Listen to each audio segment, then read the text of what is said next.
Welcome on into the Supermates 64 podcast. We are up to episode 7 and we have a lot of exciting things to talk about today. Oh man, what an amazing direct we had this week. And yeah, we're being extra good today because we are doing 2 podcasts in a week, which I think we're making up for the 6 months break we had before pretty much. All right, so getting on to it. So first, I am your host, Pikachu, but before we get into our topics today, it's just me. It's just me. Because I have a very, very upset co-host. After watching the Nintendo Direct, he is very, very upset that there was no Mario Maker or baseball. So that's all right. We will go ahead anyways. Too bad. No Mario Maker, eh? It's forgotten about. And baseball? What is baseball? We don't know. Okay, fine, I'll do it. Okay. Oh, he's back. I knew you'd be back. There's too much good I'm stuff. back, but I'm not happy about it. But you're happy at least you got another tennis of some form, a tennis game. I'm going to start my own podcast now. He's gone now. He's gone. It's like he comes back and then he's like instantly gone. You need to insert the Discord joining sound effect. And then instantly leaving. Yeah, I know, right? Just leaving. Just like, yeah. Oh, man. Yeah, so unfortunately, no Mario Maker or baseball, but there's been a lot of other really exciting titles. We talked a little bit about our predictions last podcast, and we got some of them right, and we got others which honestly, I didn't expect. I did not see it coming. Did not see it coming at all. Okay, so at first we'll start off with a couple of the smaller topics. Star Fox 64 has a demo on the eShop. We're going to talk about that. And we'll talk, actually this is more, I say smaller topic, but it's kind of a big topic. We've got some Pocopia DLC coming. Expensive which topic. Is very exciting.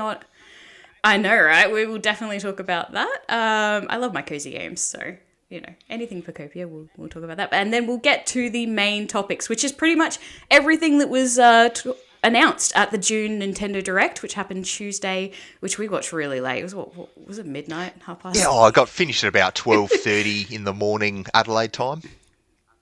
That's right. It was 11:30 to 12:30 in the middle of the week. And I said I wasn't going to stay up and watch it, but I did in bed on my phone. Guess I just had to.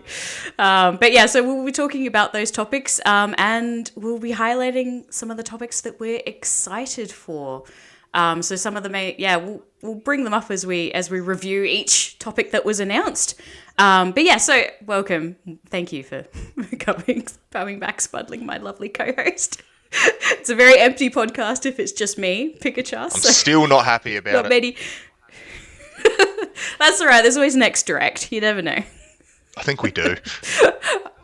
All right. Okay. So I've got all of the chronological list of the announcements that came out of the direct. So I guess we'll kind of start a couple of them in order. I'll mention a few. And yeah, actually, no, we'll start with Star Fox. Star Fox, eh? So there was a demo on the eShop. Have you tried it? I certainly did. Much quicker and shorter than you get your average demo, but it's a demo. I've read online, some people are upset that it was really short, as if they've paid for it, and as if that they planned a whole overnight playing marathon for it, and they finished it within an hour, and they're like, "What? Shouldn't there be more?" And I don't get it. They showed the mechanics of the flight. They gave you a quick intro to the story. It was what a demo should be. One tiny gripe I had that actually doesn't really matter is the auto-locked, the invert controls by default. I'm not huge on inverted controls, but obviously you take 2 seconds and changing that and it's fixed.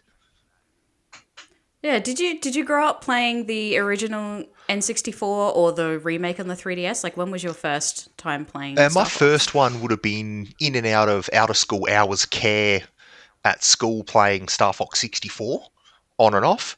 Yeah. And then when they re-released Star Fox 64 on the 3DS, that's when I probably played it the absolute most, because that's when I was able to have my own save file. It wasn't a communally shared system. But I probably enjoyed it most on 3DS. Yeah, okay. So you know the games pretty well. So what was your kind of opinion on the demo? Because the demo, because I also have played the demo as well. It was very cinematic, Oh, wasn't it? absolutely. They did really well at Yeah. adding more to the story that actually explain it. Whereas if you try to, just say, do a timeline of what happened in Star Fox 64, there's a lot of it that's really cryptic, whereas they're actually solidifying this backstory and actually putting more into it. And hopefully that actually draws more people in that actually understand Star Fox. Yeah. Yeah, because I'm one of the people that I don't have a history with the Star Fox game. I mean, I obviously know about it. I was aware of the 64, the Nintendo 64 edition, and also I remember the remake on the 3DS coming out. I remember the hype for that. I have played. I dabbled a little bit in the N64 version. I think I actually played it on the NSO a little bit. And I also remember my younger brother buying the 3DS version because my younger brother was really into it. So, but I've never actually got into the series myself. So me going into the demo, I was kind of going, I don't hate the series, but I don't really know the series, and I've also been notoriously bad at at the kind of, it's like an on rail shooter, Yes, isn't it? yeah, it Is that what certainly you is. call it? On rail, yeah. So I'm not very good at on rail shooters. So I've been feeling a little bit like, I don't know if this title is for me, which is fine. Because everyone has their own favorite types of game. But that said, though, I was very impressed with the demo. I felt way more kind of like interested in the world and the characters, even though it took me like 20, 30 minutes to play through. It is a very short demo. I felt like I learned more about the characters and the universe in that 20, 30 minutes than I ever have in any of the older games. So yeah, and with the inverted controllers, so how did you play? So you just turned the inverted controllers off Pretty immediately, much I or went to go up and I went down, so I'm like, nope. yeah, because I think that's how the original titles were like, isn't it? Yeah, it depends on the Wasn't it? controls. There are different mods and playthroughs you can do that are different controls. But just playing Yeah. various other games that have flying mechanics, it's sort of just indoctrinated into me now that I just never really went for inverted. Even like camera control movements, can't do inverted. I'm just not huge on it. Not a fan. Do you think they kept it in because the original games were Oh, inverted? it's definitely like potential, but now obviously they've woken up to. Yeah. There's way more accessibility features in this, I'd found. So there's going to Yeah. be what I'm hoping for that will draw more people in is, yes, the 64 to get a really high score and do really well in it was actually really hard. But now they've got the Hmm. accessibility features that even if you're not so great at on-rail shooting games, you can sort of set it so it's a little easier, kind of like a Mario Wonder assist mode, to sort of so the Yeah. people that aren't huge on rail shooters can still actually enjoy it. But you can still have those settings to make it really Yes. hard for people that do enjoy that challenge for those particular games. So yeah, basically the accessibility features for me. Just for So, you. which is great, yeah, just for me. Same with if you remember from podcasts in the past, I also love Mario Wonder's assist feature. Sometimes I need it, it is what it Sometimes. is. Sometimes, to make a game more enjoyable, more enjoyable for me. But yes, with Star Fox, so I played. I don't know if it'll surprise you, but I started the demo. I loved the graphics, loved the universe, was very interested. As soon as you got onto the on rail bit, I was kind of like, oh yeah, it's Star Fox. I don't really like this. Oh yeah, I suck at it. I'm done. I like exploded immediately, But How do you then fly? there was, I know I'm bad at it. But then after that, there's mouse mode. Absolutely. There's first person, it can switch into first person mode and you can use mouse mode. And I switched into that and no joke, immediately I was engaged and I was enjoying it and I was having fun. There we Because I was go. just literally able to shoot and, and go through the rings and not die immediately. And I was like, I think this is what I needed. I think this might be what I needed to get into Star Fox better. So what did you think of the mouse mode? Did you mess with that or you just click I skip? gave it. 'Cause I gave it a go. option. I was happy with it. I reckon I'll probably do a few like playthroughs of Star Fox, and second or third one at least Yeah. definitely will just be a mouse mode only run to see how that feels. I really liked the first person as well. It is different. Like I still have to learn the game. I'm not saying that I was immediately good at the game in first person, but I felt more like I'm in a spaceship and I'm flying with the first person rather than I'm just like this weird little thing on the screen. That said, though, I did play mouse mode. I play on my sofa usually, and I did the mouse mode on my lap kind of thing, which it does work, but I did find that I was kind of going like, because sometimes it loses, when mouse mode loses signal, like if on your lap, it flicks up with mouse mode disengage, like automatically. So I did find that a little bit, but then it could have been the environment that I was playing on because I was just on my lap. I probably actually need to sit at a desktop and use mouse mode properly. And then I think that would solve that issue. But yeah, no, the demo was good, and I'm more excited about Star Fox 64 than I thought I would be. So perfect. That's good. Yeah, all right. So that was try out that demo on the eShop if you're interested. It's free. Give it a go. Yeah, moving on. Yeah, why not? You know, I don't think it's too short. Okay, so yeah, moving on to I put Pocopia, but we'll just go to the releases of the Direct. So I'll read them out. There's Devil May Cry 5. Don't really know that game very much. Deltarune. I think, honestly, I think it's getting multiplayer. They put a lot more into that reveal than what a lot of people expected. Yeah. I've heard that the reaction to that's been very positive and a lot of people are excited, which is good. That's also on my list to play at some point. Star Fox is releasing on the 25th, so that's not long away. We don't need to talk about that anymore. Rhythm Heaven Groove. They put a bit of effort into explaining what a lot of people would have already knew with the Rhythm Heaven games. Yeah, I was surprised that they talked more about that game. So I haven't played much Rhythm Heaven at all, so maybe it's fun. Yeah, I won't read all of them, all of the topics, because there's a couple of big ones I'll save at the end. Yeah, so what titles are you excited so far for the Direct? One of the smaller titles I'm actually really keen on getting quite early is Big Walk. I like that style of sort of just you spend an hour or two mucking around. You've got one small objective, but you do it with friends. Yeah. It's good to, if you don't have time to physically catch up with someone, but you don't want to, like, say, play an online first-person shooter and try to focus too much on like the game itself. Mm-hmm. Big Walk's going to be a good game to just jump in a lobby with a friend or two, catch up, make plans, and just muck around in game without focusing too much on it. Would you say it's kind of similar to what's that Cozy by the Fire game? Chilling by the fire. Chilling by the fire. Yeah. Yeah, absolutely. I dare say there's a lot more involved with Big Walk, but it's not like you've got to be so heavily focused on the game that you're not actually talking and catching up with friends. Yeah. It's good to have the like social multiplayer games, which is good. So what this will be good for.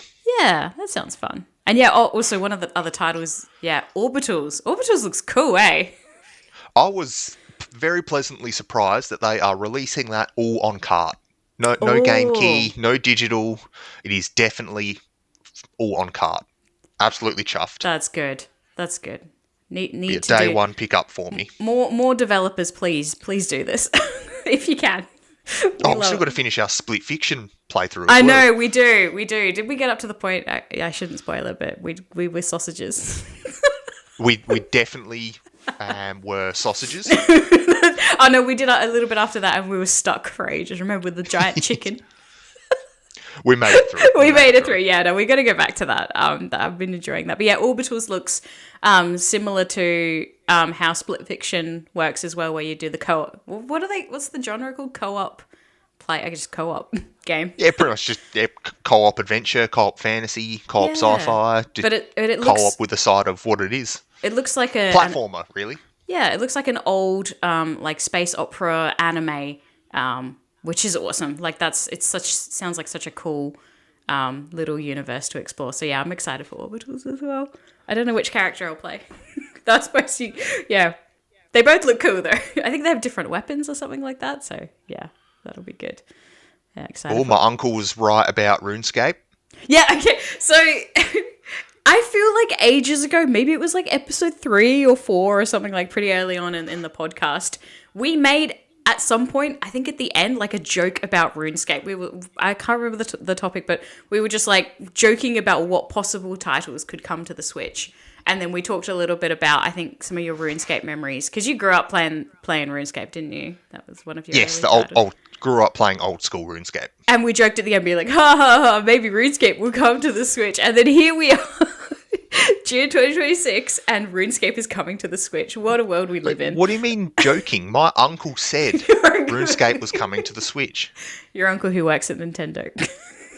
Yep. Everyone has an uncle. Be named. All the uncles work at Nintendo. So RuneScape Dragon Wilds is coming out in September 15th. So that's not far away as well. Could I be wrong? Is this a new RuneScape, or is this the game that was released on PC? Because I feel like there was a RuneScape game. This is separate. This isn't this isn't the classic old school RuneScape that I was sort of alluding to. Yeah. But it is still a RuneScape. Yeah. I feel like I could be wrong. Maybe I saw on Steam. It's possible that this game was like an early access game on Steam. I think it was for a while. That might have been where I saw it. I do the typical thing. I see a game on Steam and I just wishlist it and then forget about it immediately. But yeah, no, this looks really good. I've never played RuneScape, but I love a good game, a good co-op, a good fantasy RPG. You know, is it an MMO or is it just... I wouldn't say. I didn't look too much into it, but obviously old school was. Yeah. I'll probably have to dig a bit deeper into it. Either way, it's cool that a new franchise is coming to the Switch, and it did look good. So I'm definitely, I'm definitely keen on checking it out and seeing if it's fun to play. So yeah, excited for that. And your next big one. All right, I'm going to go into one of my big topics. What I am quite excited for is Fire Emblem Fortune's Weave. Oh, yes. Yes. Tell me. So I have played quite a few of the Fire Emblem games. I'm not an OG Fire Emblem fan. I'm what you'd call one of the newbies that played in the 3DS era. My first Fire Emblem was Fire Emblem Awakening. Don't judge me. That said, though, I've gone back and played a couple of the older ones since then. But... I have very strong memories of playing Fire Emblem Awakening on the 3DS. What an amazing game. And the really cool part about that game is when Fire Emblem Awakening came out on the 3DS, that was going to be the last Fire Emblem because the devs had a huge amount of trouble selling their games. So they went all out with that game on the 3DS. They were like, okay, kind of like how Final Fantasy was going to be the Final Fantasy. And then it just ended up being amazing. And that's just turned into a franchise. That's what Fire Emblem Awakening was going to be. And they went insane with the game, with the story, with the animation. And it still amazes me to this day how much they crammed into that game. Since then, and because it's just like, it brought the franchise back, which has been awesome. There's been a couple of 3DS games that I've played since then, but getting onto the Switch, the biggest Fire Emblem title on the Switch is Three Houses. That's the most popular one. There's a couple of others. There's a couple of Warrior. Loved that one, didn't you? Oh yeah. Three Houses was, oh man, the stories I could tell you about Three Houses. So yeah, just quick summary if you don't really know. Three Houses, you basically are a teacher. And you train your students to be little agents of war, kind of. You know, you have this whole, like, you're a teacher and you're training your units. And the story in Three Houses is so huge. And also there's, like, 3 houses, so there's, like, 3 different paths that you can take. So even though I've played through two houses, there's still a whole nother house I haven't got through. But yeah, that's the most popular one. The characters are awesome in that game. And they haven't really brought much back from Three Houses, but with Fire Emblem Fortune Weaves, you can see in the trailer, and all the trailers have come out, you can see the callbacks to Three Houses. So I haven't gone in depth in too much about how it links up. I can see there's some YouTubers that have made big long videos of breakdowns of how they suspect that it's either a sequel or a prequel to Three Houses. I don't have any information on that. But I can definitely see that they've brought back a couple of the characters, particularly Sothis. She's like the green-haired girl that you see. I was very excited to see her back. How it connects to Three Houses, I don't really know. But either way, yeah, a lot of excitement for it because, you know, people want callbacks to Three Houses. And sometimes with Fire Emblem, the characters are interesting and sometimes they're not, but these ones look really interesting. The pathways that I think it's got 4 characters that you can choose from. So there's like 2 female characters and 2 male characters that you can pick, which I suspect means there's going to be 4 playthroughs. It's going to be a huge game regardless. Fire Emblem games are always really huge. And yeah, no, I'm very excited for this one. I'm curious to see what the connections are between Three Houses. And I think I've already picked the character that I'm going to play through as. Will you be completing it? Yeah. That's the big topic question. Yeah. Yeah, and if you haven't played Fire Emblem before, which I know Spudling you haven't, you don't have to. It's kind of like Final Fantasy, like all of the different, well, some of the games connect, as in, you know, like Final Fantasy 7, for example, is. Actually, I'm going to get in trouble for quoting this. I know we have a super fan who listens to this. Don't judge me. I do love Final Fantasy 7, but like Final Fantasy 7 is contained. It has a story that's different from, say, like Final Fantasy 13 or whatever. That's kind of similar to how Fire Emblem is. Like, you know, Fire Emblem Awakening and then the one after that, Fire Emblem Fates, they're all like self-contained stories and universes. So you can actually jump into Fire Emblem pretty much any game that you like. And still get a really good and enjoyable story about it. You don't have to play, you know, 1 and 2 and 3 and 4 and 5. You can just pick whichever one looks good to you. So yeah, who knows? Maybe yeah, Fortune's Weave might be a good entry point for you, Swadling, if you ever have time. Also, hot take: are you saying that Fire Emblem is better than Final Fantasy 7? No, not at all. I love Final Fantasy. It just they're different stories, self-contained ones, and also the gameplay is completely different between Final Fantasy and Fire Emblem. The strategy style is very different. So yeah, no, I'm excited for Fortune. Very nice, very safe answer. I accept that they're different, and I'm happy that they're different because then that means 2 different types of games to play. So, yeah, no, excited for that. I also saw that there was a big collector's edition, which is selling out. I'm not going to get it because it looks beautiful, but it's like $200 Australian. So. I'm really happy that they've been following like the same format of collector's editions for the Fire Emblems for a while now. Like you'll be able to line them all. Like it's kind of like the World of Warcraft collector's editions. They were all the same size box, had different content in it, of course, but same size box, same size artwork for the collectors. It looked really, really nice. Yeah, and it's just that size shape that they've done for even Metroid Dread. Yeah, had that type of collector's edition as well. I'm just happy they're actually still following that format. Yeah, I haven't actually got a collector's edition of any Switch 2 game yet. But it is good that they, yeah, like you said, it's the same thing with all the Fire Emblems. It's an art book, it's a poster, it's some postcards, or maybe some acrylic. Actually, I don't think it has acrylic standees. Yeah, they keep it consistent, which is good. And the Fire Emblem's got so much artwork behind it. The art books are actually really, really good. I actually have a couple of art books from Fire Emblem. So, yeah, I love my art books. Yeah, so that game's coming out. Get excited. I think it's going to be fun. I hope it has lots of callbacks to Three Houses. I hope it has Edelgard. I know that's not going to mean anything to you, but like the best character from Three Houses, I'll fight you for that. So, all right, okay, so that's enough on Fire Emblem, and moving over to your topic, Spudling. Nintendo Switch Sports Resort is back. I'd like to point out that I don't think we got enough footage on the thumb wrestling. Yeah, right. It was like 10 minutes. Another 20 to 30 minutes and some very, very sus looking camera angles from the announcement. I think we needed more. I don't think there was enough. I don't quite understand how thumb wrestling works. Right. So if you were maybe 108 or 2 and you've never had a thumb war, you probably would have been good for you. But apart from there, pretty solid announcement of games. Looks like it's pretty much exactly what they did with Sports and Sports Resort, of course. Just improve the current games they had, plus add a few more. I don't know what Nintendo's gripe with baseball is. It's one of their top-level sports over in Japan. I do not get why baseball is getting all this hate. It doesn't exist. I'm upset still. Only tennis. It's the only game.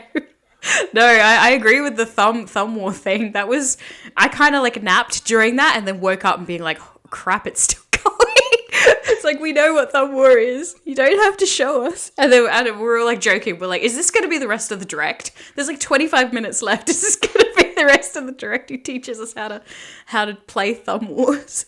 But other than that, though, the game, is it 10 titles? 10 sports have been announced for this. It's good that they're just saying these are the sports that are going to be in the list, and they're coming out at launch, because I think they didn't do that with the previous sports game. Wasn't one of them announced, and then it was like, hey, we're going to update with 2 more sports, and then it took like 6 months to come out. Yeah, golf didn't come to the system for way too long. Yeah. Everyone had sort of already played it and forgotten about it before they'd even announced it. Yeah, so at least this one's confirmed to have the full set of titles at launch. It looks pretty fun, though. I've been a little bit out of the Nintendo sports games. That doesn't mean I don't like them. I have great memories of playing on the Wii. Okay, maybe I'm a little bit out of them. It has bowling, doesn't it? I always like the bowling one. Does it have the bowling? Yeah, there was a pretty cool, like, almost elimination battle royale style bowling. That mode was pretty cool. That looks good. I'll come over and hang out and we'll play the sports resort, because it's pretty much multiplayer games. So, yeah. So that sounds pretty good. Okay. So yeah. So we'll jump ahead a little bit. Oh, I will bring it up because I know we have a Final Fantasy fan. We appreciate you. Final Fantasy Resonance is coming out on the 22nd of October. I haven't looked too much into this game, but it's good to see lots of Final Fantasy titles coming out. As many as possible. I'm sure you're still playing Rebirth. Have you played any of the remake and Rebirth yet? I'll certainly be jumping on it. I just sort of feel like I'm waiting for the right time where I'm in a bit of a dry spot with games, and it's just, I need something to play, so I'll start them. It's in the list.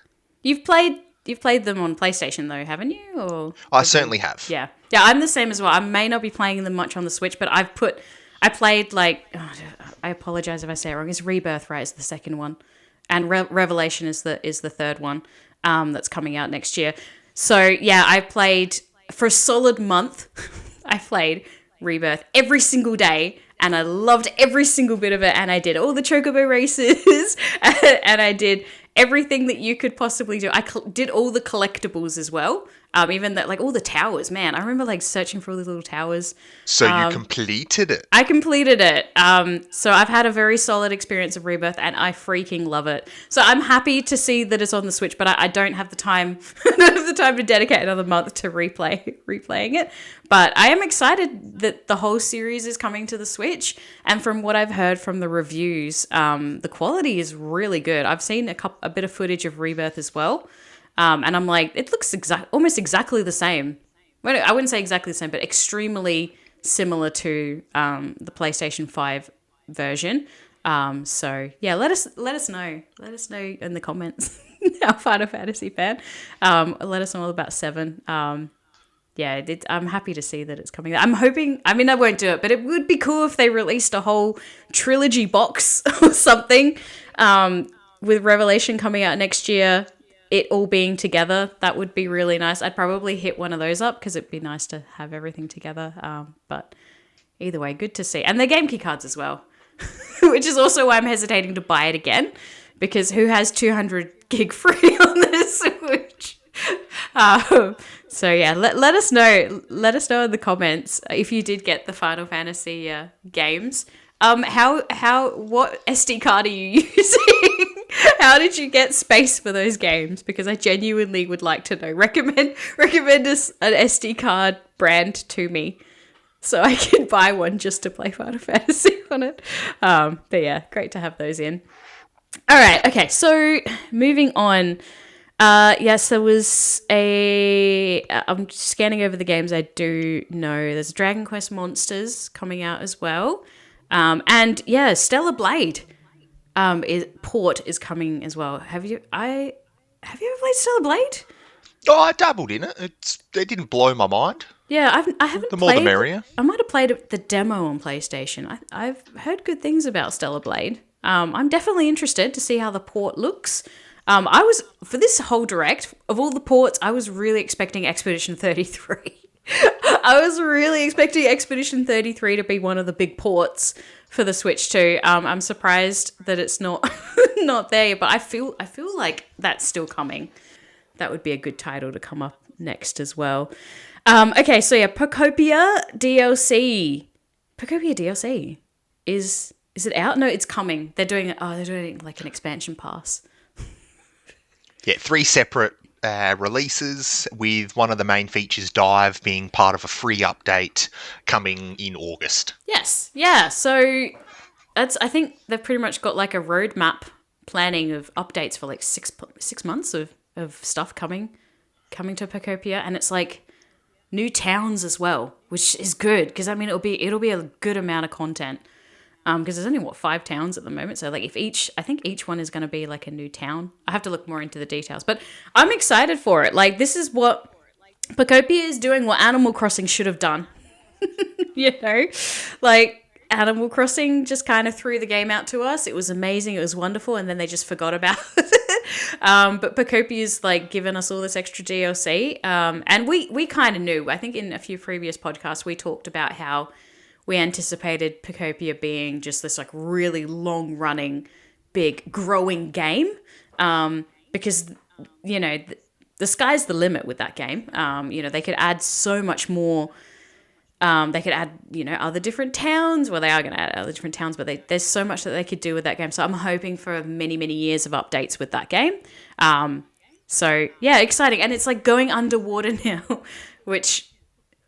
Yeah, about time. Should have been a feature from day one, but that's just me. There better be Waylord. I want to make a house for Waylord underwater. Oh, that'd be cool. Imagine like it needs to be 1-to-1 scale. So I'm trying to imagine what the like habitat would be for Waylord.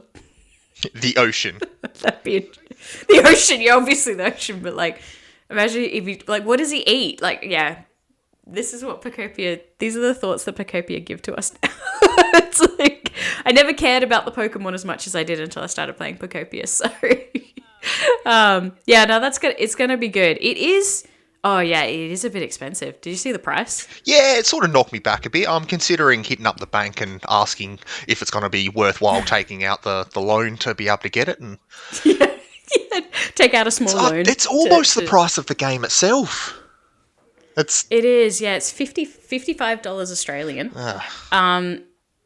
Which, depending on if you bought, did you buy Pocopia for 110 Australian? Or I got it on an Amazon deal. I think I got mine for 89. I think with a coupon. So, I don't actually remember. It was actually a lot further, much longer ago than I realise now.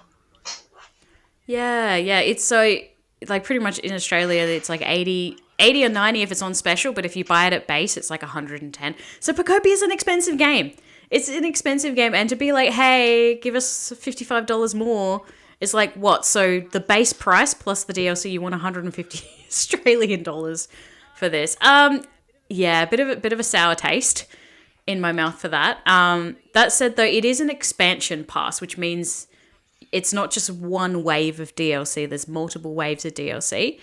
So, I mean, I'm hoping that hoping each wave will be worth the extra money. That said, though, I haven't bought the DLC yet because I don't feel like with expansion passes, I'm a bit kind of like, I'll wait until you're finished. You know, like, I'm not going to pay you to wait 6 months to access my content. I'm going to wait until you finish the content, finish the development, have it ready for me. Then I'm going to give you the money. So I'm never an early adopter of expansion passes. I wait until it's complete and then I'll purchase it. But yeah, I'm definitely keen on hitting some more Pocopia, getting back into it.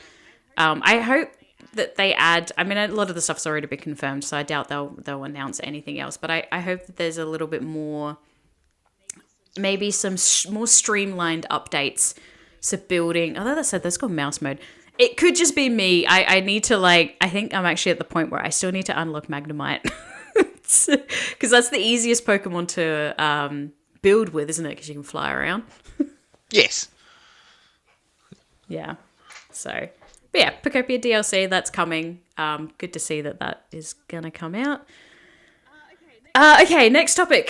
Nintendo Switch Online DK Challenge. Limited time, your favorite thing ever. Limited time release. Right, because we didn't actually give a noise warning over the last 5 minutes, I'm going to decide to try and keep it calm and composed.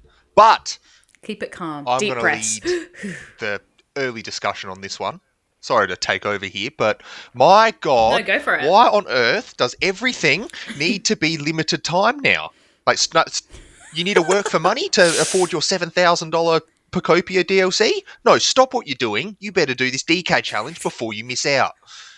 You know, so, sorry, Daddy Nintendo. I'll drop everything now and start playing. Nintendo's like, you're not allowed to have a life. Limited time. Like, this is a 10 out of 10 idea. Absolutely amazing. Can you imagine if they had a NSO challenge for each major title that you could just chop and change, you play when you want, you play you get 100% all the challenges for your favourite games, etc. And instead of having to do, like, play one online multiplayer game for the week, use the save cloud. That's another way you could get, like, 5 or 10 platinum points per achievement. It's essentially achievements. That's what it is. Achievements and trophies for Nintendo, but this is limited time for one particular franchise. Limited time achievements. Can you imagine, like, playing a sport and winning a trophy, and then you get that trophy and you put it on your shelf, and then Nintendo's like, no, you can only have that there for a week, and then it's coming back to us. You're like, well, then why did I bother winning? It feels a bit like that, doesn't it? The NSO side of the challenges were really quick and easy, I will admit, but I've already played through about 80 to 90% of DK Bonanza, but those achievements won't count. I've essentially got to restart the whole game from scratch to have the achievements pop up. Oh dear. So I've really fell flat on the limited time moniker of the event, but I do still appreciate they've actually put a bit of thought into, let's get people playing NSO a bit more. That's amazing, but my God, it starts out at a negative 2 out of 10 just for the sheer thought of it being limited time. I can't be more passionate speaking about of this. other... Oh, no, I am with you as well. Like, we can't, not only does it, like, the achievement that we get, it disappearing, it like, undermines the whole point of getting an achievement. But also, as well, like, limited time stuff is not okay. It needs to be, like, just add an extra tab in the NSO app, man. Just add an extra tab. Challenges. And then just leave it there indefinitely, and then you can keep adding, because it is a really cool idea. Like, being able to play, they could do more of these. They could make different Mario ones and stuff like that. And then just make them permanent, I don't see why. Yeah, no, I disagree with the limited time stuff. And also, speaking of the NSO app, I don't like the way... So they update with themes now and then. Like, Mario Galaxy had an awesome looking theme. What's a theme? On the NSO. Yeah, like a theme where... I was going to explain what Gotcha! You know what a theme is. So, like, it makes it pretty. And you should be able to switch... When they release them, you should be able to switch between the themes on the NSO app. So they're always there. Because I don't see why it's like... I mean, okay, maybe if it's like a Christmas one, I get that that's limited time because that's a real-life event. But for games that are released, I feel like they should stay there. Because actually, I don't know if you saw... Actually, I don't know if it was in the direct or just something else I read today. Splatoon is also going to get a theme on the NSO. That's coming as well. There you go. I'm excited, but at the same time, it's limited time. So I can have it for like a month and that's it, like whoop-de-doo. Like, I want it to permanent. And not only that, I don't want just a lot of people talk about this as well. I don't just want an NSO theme. I want an actual Switch theme. I want the whole Switch. Take me back to the 3DS days when I could put little badges and everything over everything. I just want to make it pretty. But yeah, no, limited time stuff, anything. We don't like it. Even though we do like this DK challenge. And I need to do it. How much time have I got? Honestly, they say limited time, but it is a few months. They give you a little bit of grace. I just heard and saw limited time and I saw red and I flipped it. But I like to think there is a Nintendo employee equivalent of me that hates permanence and everything has to be limited time. So they'll do this challenge and then executives were pitching to him, oh yeah, and we'll make it permanent. People will love it. And then he just starts twitching at the thought of permanent. Exactly me, how I would react to limited time. That's when you need to get your uncle to walk into Nintendo and be like, stop. We don't like it. Maybe it's him. Yeah. Maybe he likes limited time. He's got to go. Yeah, it's not cool. And they're doing a lot with DK stuff, the limited time stuff. But either way, yeah, as we said, it's limited time. So check out the DK challenge. It is a really cool challenge. So get in quick. But yeah, all right. So and a couple of other big titles. Now that you can take, I'll talk now, so you can take deep breaths. You can take deep breaths now, Spudling, and be like, oh. Since the direct, my blood pressure has increased. Yes, I will admit. Well, now I'm gonna decrease your blood pressure. I better mention the other big titles that were announced. Xenoblade Chronicles. Oh yeah, this was big. It's a big one. Really big, but also feel like it's gone under the radar a little more than it should. Yes. So, is it a remake? Switch 2 version of a remaster. The definitive edition. No, the definitive squared edition. Okay. Of the first 3 games have dropped on the Switch NSO. Yeah, each of them. So, I mean, at least they're making them look pretty. You could. I'm not a Xena. If you can't tell, I'm not a Xena. You could probably safely assume that the Switch 2 definitive editions, or the definitive edition Switch 2 edition of each game should be the final release of them. Obviously, don't hold your breath. We don't know if we're going to get another 7 Xenoblade Chronicles 2 releases by the end of next year, but it should be the final way to play it. So if there's anyone that's had 1 or 1 and 2, or hell, even had the set and they're just waiting for the right time, now's probably the time to jump in and get started before the new major release drops for it. Which I was surprised they're even dropping another one. So it's clearly they've got a market that loves and supports it, and it's good. I hope you're not been the one that's been like, oh, if you've got a choice of only being able to get 1 or 2 games over the next year or so, times are tough, we get it. But then if Xenoblade Chronicles is one of your favourite franchises and you would think to yourself as a hyper fan, you bought the games 3 or 4 times over at this point by now. Yeah. Do you really need another copy of the same game? Or just the upgrade themselves. Each of them is, like, if you get the upgrades for all 3 of them, it's enough to be a whole nother game in cost. Yeah. They're all self-contained stories, aren't they? I think there's they all connect, but they're different people and characters each ones, aren't they? I don't know much about Xenoblade.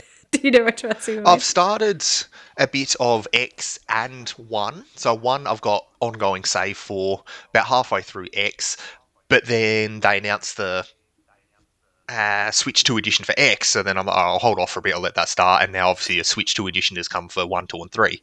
So I reckon if there was ever a point where the world fell apart again, a perfect way to pass the time for the next 10,000 hours will be going through the Xenoblade set.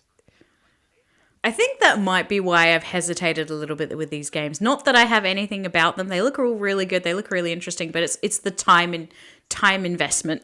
It's like, do I have time to spend hundreds and hundreds of hours in these series? And I've just never been able to be like, I've got time for it now. That said, though, for the new game that's been announced, Xenoblade Genesis, I thought the trailer, for someone who doesn't know anything about Xenoblade, the new game looks pretty good. I think they're really using a bit more of the Switch 2's power for the series. It looked pretty good in 4K. I'm tempted to try Xenoblade Genesis as my first game, but I'll wait until a bit more information comes out about it, because that's for 2027, so that's a next year release.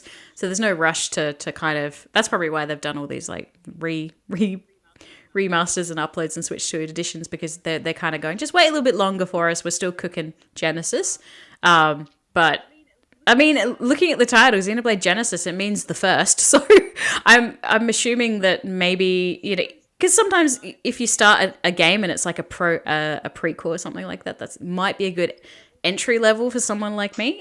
So I'm definitely keen on getting more information about that, and we'll see if we'll try the new game at least. But yeah, no, it's good to see. It's good to see that they're updating it. I have heard some talk about Xenoblade Genesis. They're a little bit, some of the like super fans are a bit kind of, hey, it looks a little different, because I know the overall series 1 to 3 and X, like the actual design of the games is kind of a little bit kind of dark, like dark as in these like shadowing a little bit, like stylized shadowing.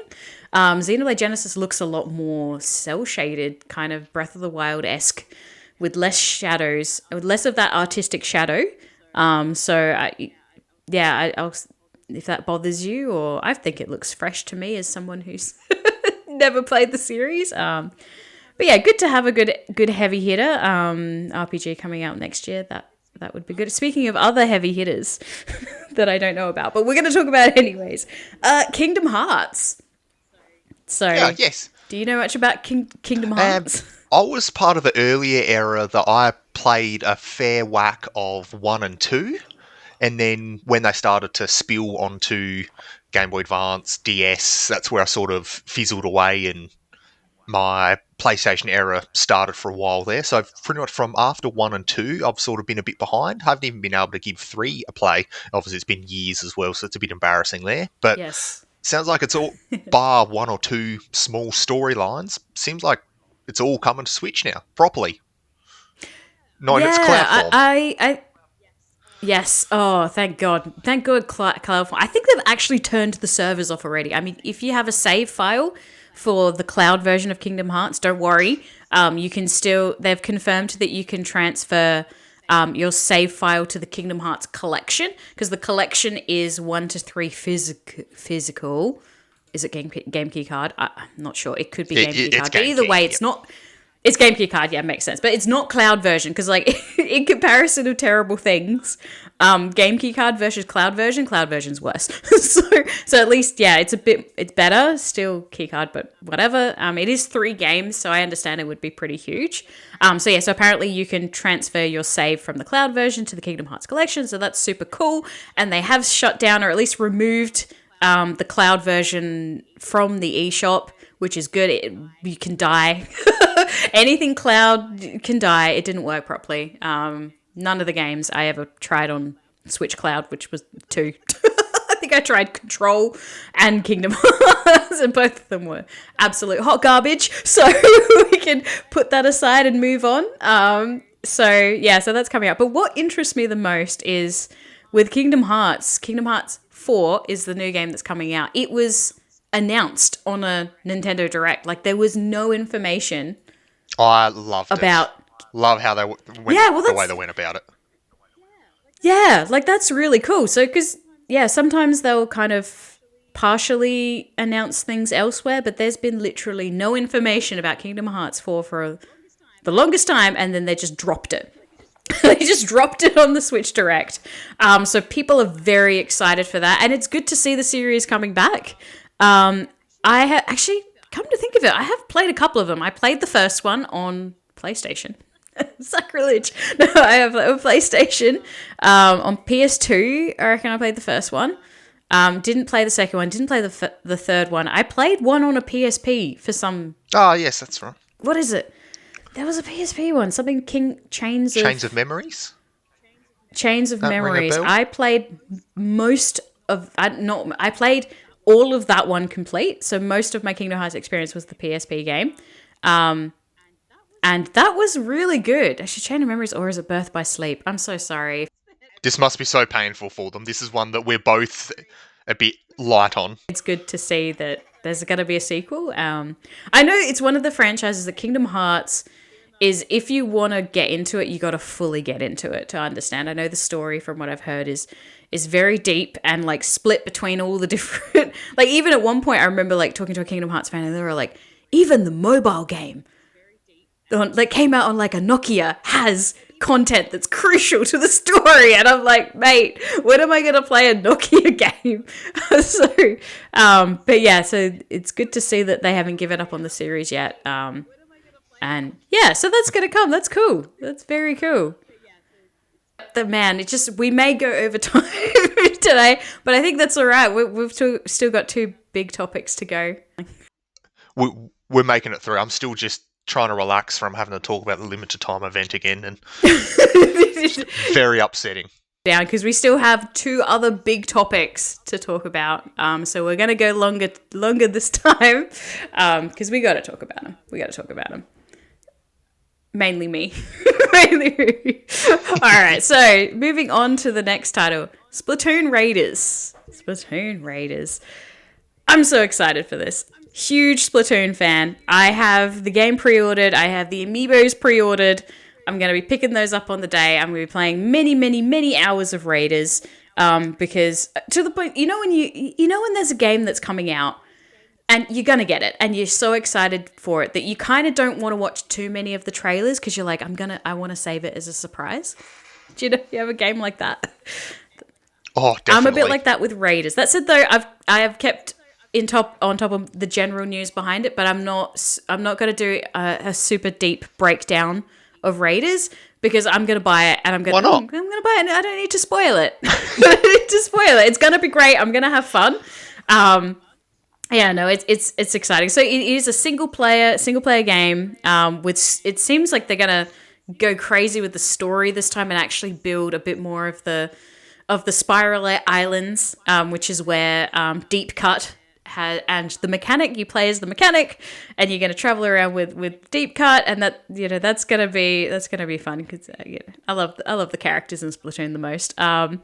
So what's been confirmed for that as well is man, there's a lot of stuff confirmed. So with Splatoon specifically, there is a big run, or actually, I think it's a big run. There's a big run. Oh, so bigger than a yeah, big run? I think I was actually chasing it yesterday, the news, and I was like, yeah, it's so a big run for Salmon Run is coming up in about a week or 2, and then after that, there's going to be a Splatfest, and this Splatfest has been confirmed to be actually affect a decision or something in Raiders. You know how previous Splatfests would sometimes, whatever the teams would decide on would actually affect the game. This one has been confirmed to do it. I'm going to look up what the Splatfest is about because I have forgot already. Anyways, they have on social media for Splatoon, they have confirmed what the topic will be for the Splatfest. So go look it up. I don't want to spoil it because, so we've got that one coming up in July. Actually, early July, I reckon. So that Splatfest is going to happen. And then Raiders will come out after that. And also as well, on the Nintendo Switch app, from, I think in about five or so days, they're going to update every single day with a comic about Deep Cut and the mechanic, and to explain how the heck they got stranded on Spiral Islands. So I'm excited for that. So that'll be cool to get the story about how they got to where they are in Raiders. So keep an eye out for that. But yeah, I'm super excited because it looks very much like as the mechanic, you can kind of customize your tools and your weapons. And also as well, you travel like during the battle parts of the game, you actually have Deep Cut in some shape or form assisting you throughout the battles. Like I saw like there's a little robot, like kind of like the drone in Splatoon 3 Side Order. It looks very similar to that, the Pearl drone. Different, they kind of like assist you through your battles as well. There is an online co-op, but they haven't released too many details about that yet. So, but we will check that out. So, but it does appear as though, because Splatoon Raiders is just a side game, it does appear as though Splatoon 3 is going to keep going as the main kind of competitive Splatoon game for a bit longer. So, because I'm hoping that they'll release some sort of information about where they're going to go with that, whether it's Splatoon 4 or something like that. But yeah, so that's also going to continue on for a little, which is fine. Splatoon 3 just keeps growing. Who knows? Maybe they'll add something. They still seem to be updating Splatoon 3 with different quality of life updates, and also like rebalancing and stuff for everything on the competitive side of things. So I think they'll be the two main titles that will go side to side. One of the other things with Splatoon Raiders, and you might have an opinion on this. Why is Splatoon Raiders locked to the Switch 2? Because I don't know about you, but the trailer looked... I mean, it's Splatoon, so it's stylized, but it didn't look like it was using that much power. Well, best case, if it uses the same power, but it just runs so much better. I mean, yes, the Switch 2 would obviously have the higher frame rate, but if it's kind of like... Okay, Spirit Light Islands are going to... I'm suspecting it's going to be like, you're going to travel to an island... And then that island will be like one area that you'll explore, and then you'll hop on your little boat, and then you'll go to the next island, which means it's not actually that much power. It's not actually really using that much Switch 2 power, because it's a self-contained area to play in, which means it probably could run on the Switch 1 a little bit slower, but I think it would be fine. So I'm not sure why they've locked it to the Switch 2. Except for that they want to sell more consoles. Wouldn't surprise me if they just sort of made the decision that they need to move on from Switch 1 now. It's been out for a while. Right before the Switch 2 was announced, everyone was online complaining that it was time for a new console. So if it's time for a new console, here it is. Buy it. Stop complaining that there's not a new console. Yeah, I also suspect that maybe they've locked it because Splatoon is particularly huge in Japan. I mean, it's huge everywhere, but I feel like there's a special love for Splatoon in Japan, which is why they get all the good stuff. Japan is getting a collector's Switch console. It's not really. The box has Splatoon Raiders on it. There's nothing else special about the special edition Splatoon console version, but Japan is getting one, and they're getting all sorts of merch as well, and also. Yeah, so maybe that's why they've locked it, because they want to get more people in Japan to buy the Switch 2. I don't know. But from what I've seen, it probably could run the Switch 1. But either way, I'm very, very excited for Splatoon. That's gonna be pretty good. Are you gonna be playing that on launch, or is that one of the titles that you'll put on the wish list? It's definitely day one. Definitely day one. I'm keen for it. It'll be good. We'll try out the co-op and we'll have reviews of that shortly afterwards to see what that's like. Because they've talked a lot about the single player, so I'm not sure what co-op will be. I think it will be similar to Salmon Run, that sort of style. You are fighting summoners, so I feel like that should be. But then maybe it won't be as intense as Salmon Run can be when you get to the higher levels. So maybe that's what they're going for. So. Yeah, so that one, what date's that coming out for? I've lost it already. Splatoon Raiders, 23rd of July. Excited. It's sooner than expected. It could be much, much later. Yeah, not much longer. So like a month and a bit till that comes out, so that'll be good. Also as well, those deep cut Joy-Cons were confirmed. What do you think about the Joy-Cons that they've been releasing recently, eh? Didn't we talk about all the colour in the world being gone last podcast? Well, there's your colour. Only a little bit, but there's your colour. They've forgotten. They forgot how to colour their Joy-Cons. Except for a little bit. The Joy-Cons are a bit of a bummer because, being a super fan, if they'd been just a little bit more pretty, it'd be a day one buy, but I'm skipping on these ones because it's not enough colour. It's like, have they even played Turf War? Come on. Needs more. The Joy-Cons need more colour. Yeah, anyway, so Splatoon Raiders coming out pretty soon. And then the last and the biggest title, which we definitely didn't see coming. Complete, utter surprise. Ocarina of Time. Hot diggity dog. I know, right? And in the best way possible, does feel like it is that reborn style that they were going with Star Fox. I feel like this is best case scenario. Yes. And not just a lazy, we're going to port it, but we're just going to put a 4K filter over the top. Good luck.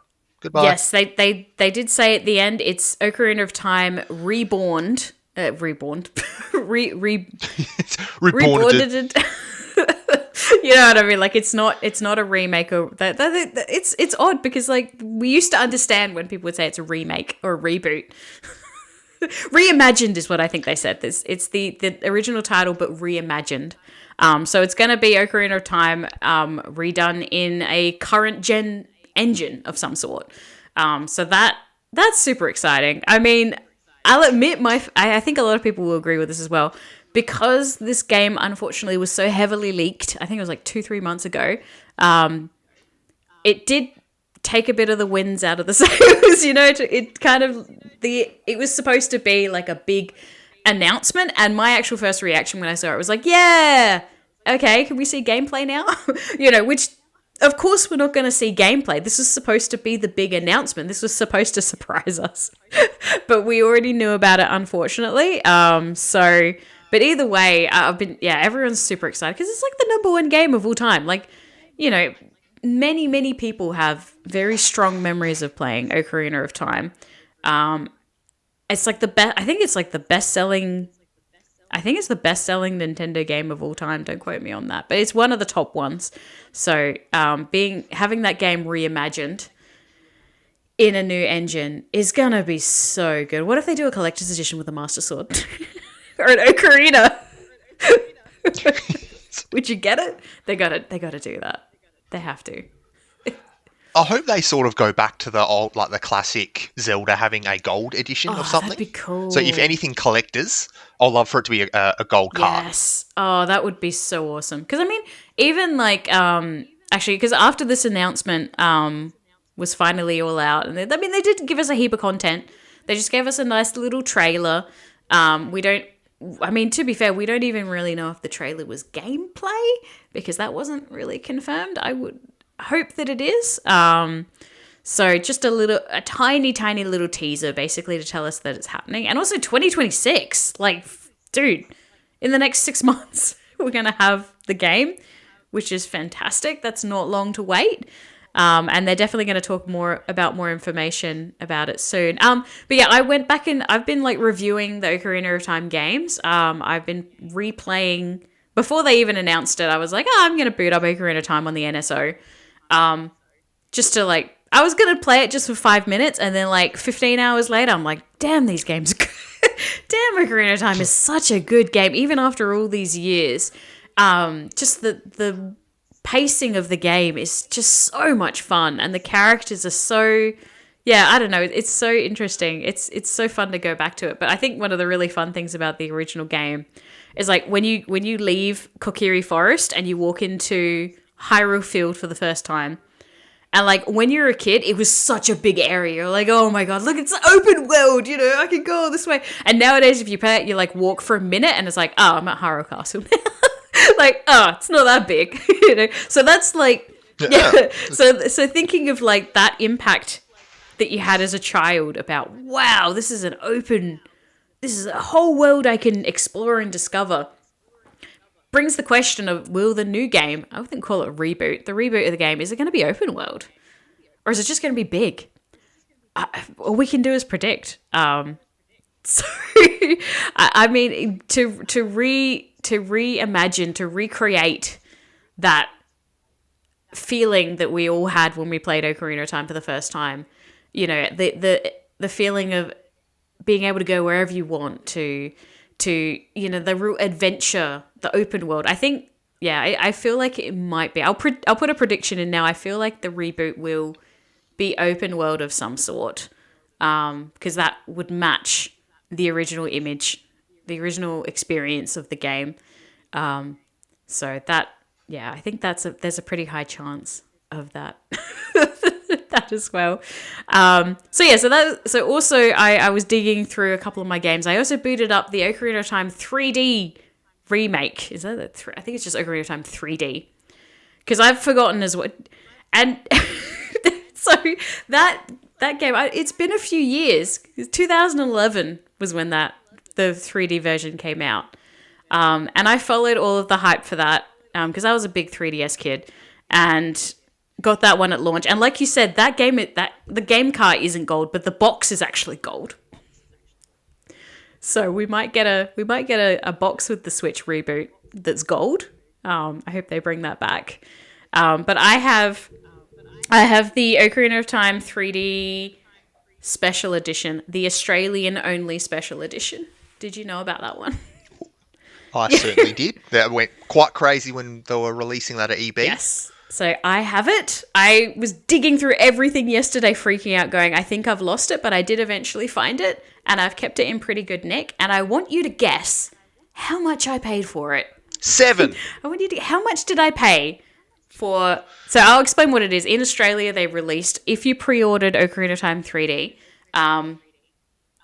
this is the other thing as well. It was a pre-order bonus. It wasn't a special edition. It was just something that you got. They kind of originally tried to sell it as a collector's edition, and then they just cancelled it and said, "No, it's just part of the overall game." So just a pre-order bonus. It comes in a yellow box, and it has a literal ocarina in it, a blue ocarina, and the game obviously, and also a little card with some songs on how to play in Ocarina. And it was only released in Australia, EB Games Australia.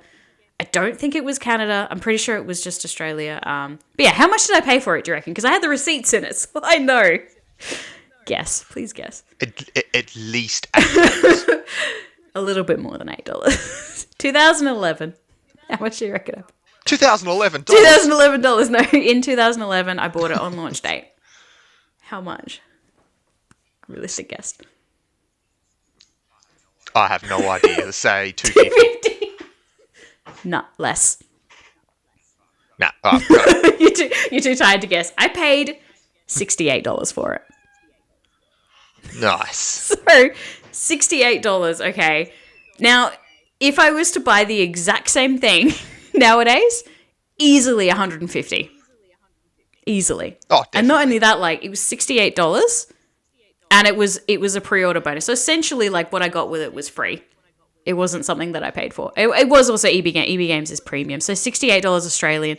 Look it up in US for overseas people.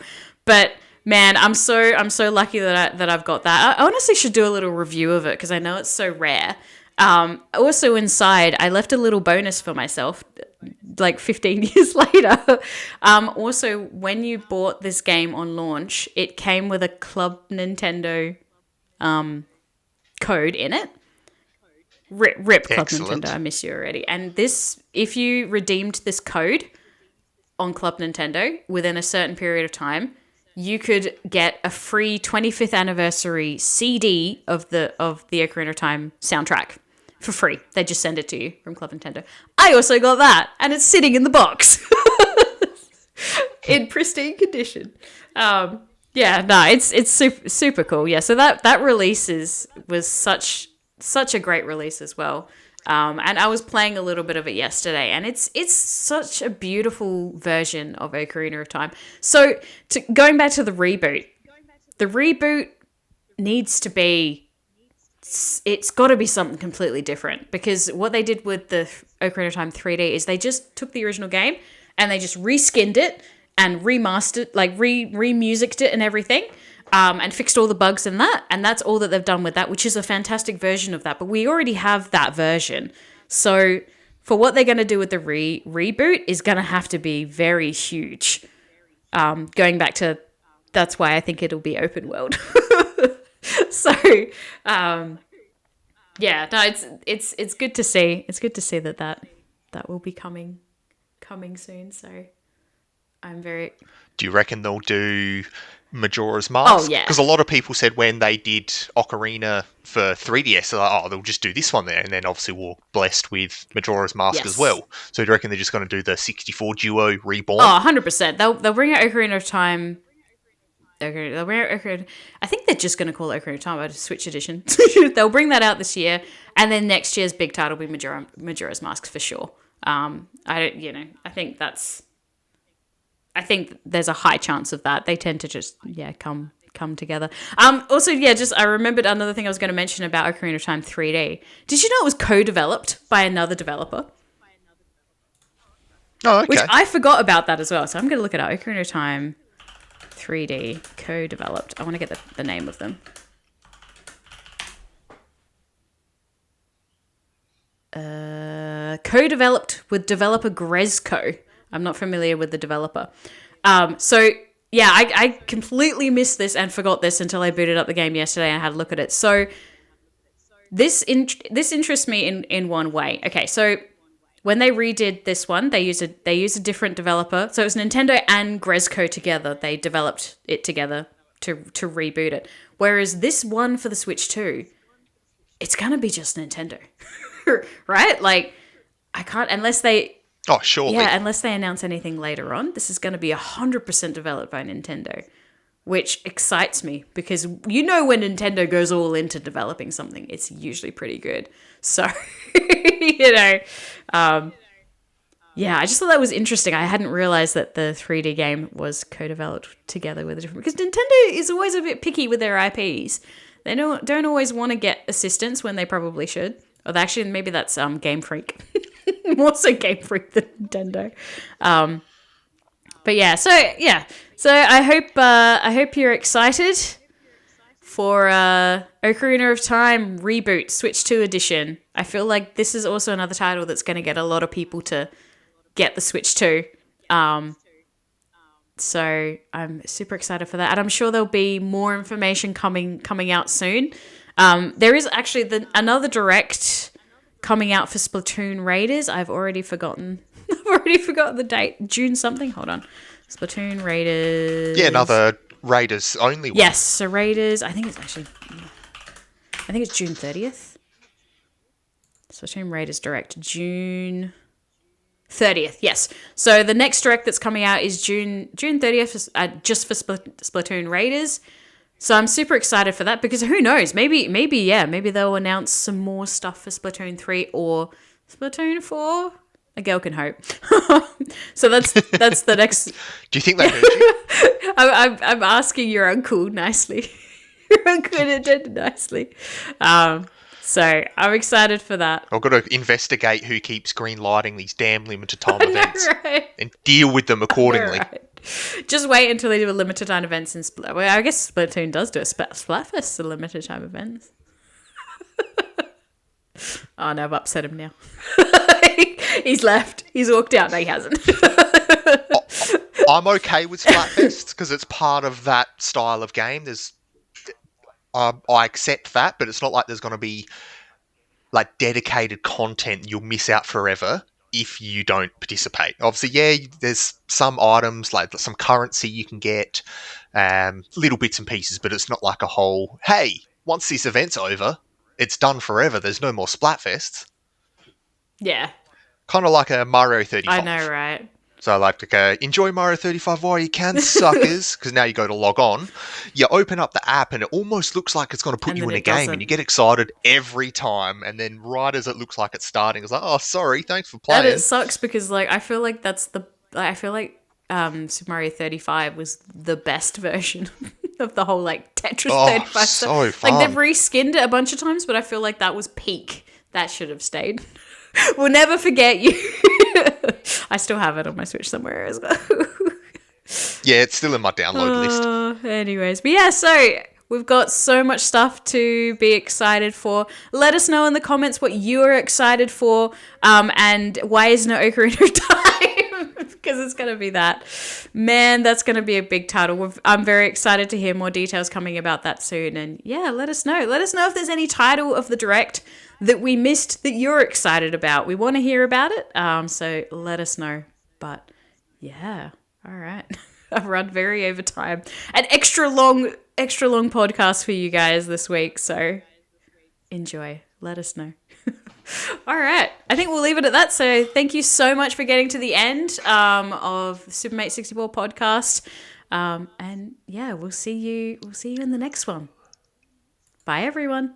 Unless there's another limited time event now. I know, this limited time podcast finishing now. You missed it. Bye. Bye.